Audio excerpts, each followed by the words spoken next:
ఇక మనం breaking updates చూసినట్లయితే ఏపీకి ప్రత్యేక హోదా కోసం నిరసనలు హోరెత్తాయి. రాజ్యసభలో అరుణ్ జైట్లీ సమాధానం తీవ్ర నిరాశకు గురి చేస్తోందంటూ ఆంధ్రప్రదేశ్ వ్యాప్తంగా ఆందోళనలు మిన్నంటాయి.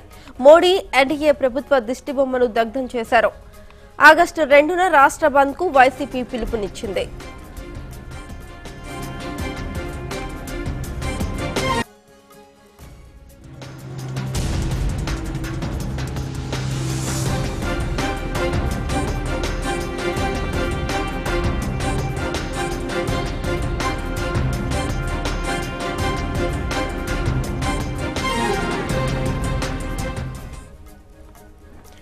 ఏపీకి ప్రత్యేక హోదా ఇవ్వకపోవడంపై విజయవాడలో ఆందోళనలు జరుగుతున్నాయి. కేంద్ర రాష్ట్ర ప్రభుత్వాల తీరుపై కాంగ్రెస్ నేతలు మండిపడుతున్నారు. హోదా రాకుండా బీజేపీ, టీడీపీ కుట్ర చేస్తున్నాయని ఆవేదన వ్యక్తం చేస్తున్నారు. ప్రత్యేక హోదా వచ్చేంత వరకు ఉద్యమిస్తామని స్పష్టం చేశారు.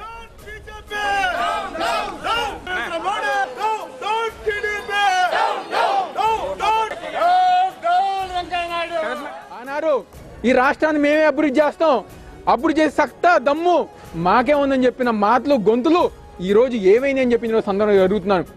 వెంకయ్య గారు అంటున్నారు, ఆయన నిన్న మొన్న 40 నిమిషాలు మాట్లాడారు. ఆ ఒక 40 నిమిషాల్లో దాదాపుగా 10 సార్లు నేను ఆంధ్ర ప్రాంతానికి సంబంధించిన ఎంపీని కాదు అని చెప్పని 10 సార్లు అనటం జరిగింది. ఆనాడు నువ్వు 10 సంవత్సరాలు జరిగినప్పుడు నువ్వు ఆంధ్ర ప్రాంత ఎంపీ కారణ విషయం నీకు గుర్తులేదా అని చెప్పని ఈరోజు అడుగుతున్నావు.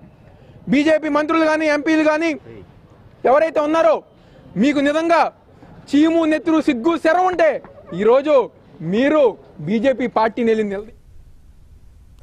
ఏపీకి ప్రత్యేక హోదా ఇవ్వాలని డిమాండ్ చేస్తూ కాకినాడలో కాంగ్రెస్ పార్టీ కార్యకర్తలు ఆందోళనకు దిగారు.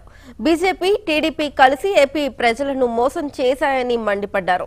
ఏపీ ప్రభుత్వం దిష్టిబొమ్మను దహనం చేశారు. టీడీపీ ప్రభుత్వం నుంచి వైదొలిగి తమతో కలిసి ప్రత్యేక హోదా కోసం కలిసి పోరాటం చేయాలని డిమాండ్ చేశారు. హోదా రాకపోతే ఆందోళనలకు మరింత ఉధృతం చేస్తామని హెచ్చరించారు. 2 సంవత్సరాలుగా తెలియదా వాళ్ళకి? వెంకన్న బాబు సన్నిధిలో తిరుపతిలో మోడీ గారు వాగ్దానం చేసినప్పుడు తెలియదా? దేశంలోనే అన్ని పార్టీలు కూడా సమర్థించడం జరిగింది, ఇంక్లూడింగ్ టీఆర్ఎస్ అంటే ఇవాళ మనం బద్ధశత్రువులుగా ఫీల్ అవుతున్న టీఆర్ఎస్ కూడా మనకు ఆంధ్రప్రదేశ్ ప్రత్యేక హోదా ఇవ్వడానికి మనకు సపోర్ట్ చేయడం జరిగింది. అన్ని పార్టీలు చేయడం జరిగింది. నిన్న సుజనా చౌదరి గారు మాట్లాడుతూ మై గవర్నమెంట్ ఇచ్చేసింది అనే చెప్పాడు తప్ప ఎంతసేపు ప్రత్యేక హోదాకి ఎలా ఇవ్వాలా, ఏం చేయాలన్న ప్రశ్న అడగలేదు.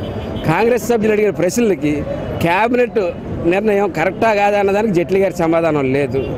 కాబట్టి ప్రధానంగా చెప్పేది ఏంటంటే, చంద్రబాబు నాయుడు గారు మీకు ఒకటే అడుగుతా ఉన్నాం, మీరు కూడా చెప్తా ఉన్నారు బీజేపీ చాలా అన్యాయం చేసింది. అన్యాయం చేసిన పార్టీతో మీకు మిత్రపక్షం ఏంటి? వచ్చేయండి, బయటికి రండి, మీ కేంద్ర మంత్రులు రాజీనామా చేయించండి. మీ అత్యంత